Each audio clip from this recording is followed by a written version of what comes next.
Hello guys, ഇന്ന് നമ്മൾ morning വാക്കിന് ഇറങ്ങിയിട്ടുള്ളത് എല്ലാവർക്കും പരിചയമുള്ള ഒരു സ്ഥലം തന്നെയാണ്. പക്ഷേ സ്ഥലം ഏതാണെന്ന് ഞാൻ പറയുന്നില്ല, പക്ഷേ എല്ലാവർക്കും മനസ്സിലായിട്ടുണ്ടാവും ഈ വീഡിയോ കാണുമ്പോൾ തന്നെ.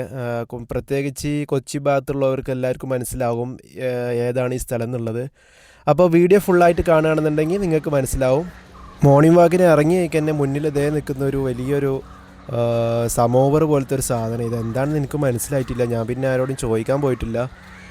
അപ്പോൾ ഈ സാധനം അറിയാവുന്നവർ കമൻറ്റിൽ പറയുക എന്താണ് സാധനം എന്നുള്ളത്. സാധാരണ നമ്മൾ മോർണിംഗ് വാക്കിന് ഇറങ്ങുന്ന സ്ഥലമല്ല ഇത്. അത്യാവശ്യം കൂടുതൽ പ്രകൃതിയോട് ഇണങ്ങി ചേർന്നുകൊണ്ടുള്ള ഒരു നടത്താണ്. കടലും കരയും പിന്നെ അതുപോലെ തന്നെ അവിടെയുള്ള പട്ടികളും പക്ഷികളും പറവകളും എല്ലാത്തിനോടും നമ്മൾ ഒത്തിണങ്ങിയിട്ടുള്ളൊരു നടത്തം തന്നെയാണ്. അപ്പോൾ നമുക്ക് കൂടുതലൊരു പ്രകൃതിയോട് ഇണങ്ങിയിട്ടുള്ള നടത്താണെന്ന് തന്നെ പറയേണ്ടി വരും. അപ്പോൾ ഒരറ്റം മുതൽ മറ്റേ അറ്റം വരെ ആഞ്ഞ് നടന്നാൽ മാത്രമേ പെട്ടെന്ന് തീരുള്ളൂ. അത്യാവശ്യം ലോങ് ഉണ്ട് ഈ വാക്ക് വേ.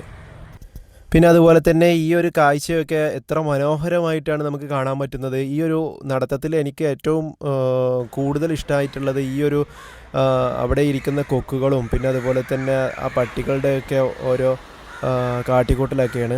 പിന്നെ നമ്മളിങ്ങനെ നടക്കുമ്പോൾ ഒരുപാട് നല്ല നല്ല ക്രാഫ്റ്റ് വർക്കുകളെല്ലാം കാണുന്നുണ്ട്. അവിടെയുള്ള വഞ്ചിക്കാരും പിന്നെ അതുപോലെ തന്നെ അവിടുത്തെ മുക്കുവന്മാരൊക്കെയാണ് ഇത് ഉണ്ടാക്കിയിട്ടുള്ളതെന്ന് തോന്നുന്നുണ്ട്. അത്യാവശ്യം നല്ല ആർട്ടിസ്റ്റിക് ആയിട്ടുള്ള ആളുകളൊക്കെ തന്നെയാണ് അവിടെ ഉള്ളതെന്ന് നമുക്ക് കണ്ടാൽ തോന്നൂല. പക്ഷെ നമ്മൾ കാണുന്നതല്ലല്ലോ സത്യം.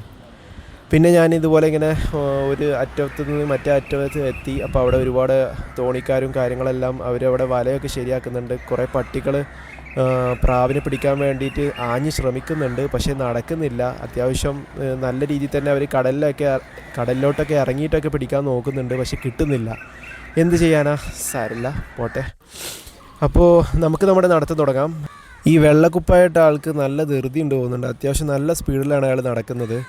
എവിടേക്കോ പോയിട്ട് എന്തോ കാര്യമുള്ള ആളാണെന്ന് തോന്നുന്നുണ്ട്. നമുക്ക് പതുക്കെ നടന്നാൽ മതി, നമുക്ക് അത്ര ധൃതിയൊന്നുമില്ല. ഇന്ന് ഫുൾ ഫ്രീ ആണ്. അങ്ങനെ ഞാൻ ഓരോ കടകളുടെ ഇടയിൽ കൂടി നടക്കുകയാണ്. രാവിലെ ആയതുകൊണ്ടോ തോന്നുന്നുണ്ട് ഈ കടകളൊന്നും ഓപ്പൺ ചെയ്തിട്ടില്ല. പിന്നെ രാവിലെ വരുമ്പോൾ നമുക്ക് കൂടുതലായിട്ട് കാണാൻ പറ്റുന്നത് ഈ വഞ്ചിക്കാരും പിന്നെ അതുപോലെ തന്നെ അവർ കൊണ്ടുവന്ന് വിൽക്കുന്ന മീനുകളും പിന്നെ അതുപോലെ തന്നെ അവർ മീൻ പിടിച്ച വല ശരിയാക്കുന്നതും അതൊക്കെ നല്ല നല്ല അത്യാവശ്യം നല്ല നമുക്ക് കാഴ്ച തന്നെയാണ്. പിന്നെ ആ കൊടുന്ന് പിടിച്ച മീന് ഇവിടെ ഇട്ടിട്ട് തന്നെ വിൽക്കുന്നുണ്ട്. ഒരുപാട് പേര് അത് വാങ്ങിക്കാൻ വരുന്നുമുണ്ട്. അത്യാവശ്യം നല്ല ജീവനുള്ള മീനുകൾ തന്നെയാണ്. അത്യാവശ്യം പിടക്കുന്ന മീനൊക്കെ തന്നെയാണ്. അതുകൊണ്ട് തന്നെ കൂടുതൽ ആൾക്കാർ അത് വാങ്ങിക്കൊണ്ടുപോകുന്നുണ്ട്. അത്യാവശ്യം നല്ല നമുക്ക് സാധാരണ നമ്മൾ കിട്ടുന്ന അതായത് കേടുന്ന മീനൊന്നുമല്ല, അത്യാവശ്യം നല്ല ഫ്രഷ് ആയിട്ടുള്ള മീനാണ്. അപ്പോൾ നമുക്ക് വീണ്ടും കാണാം.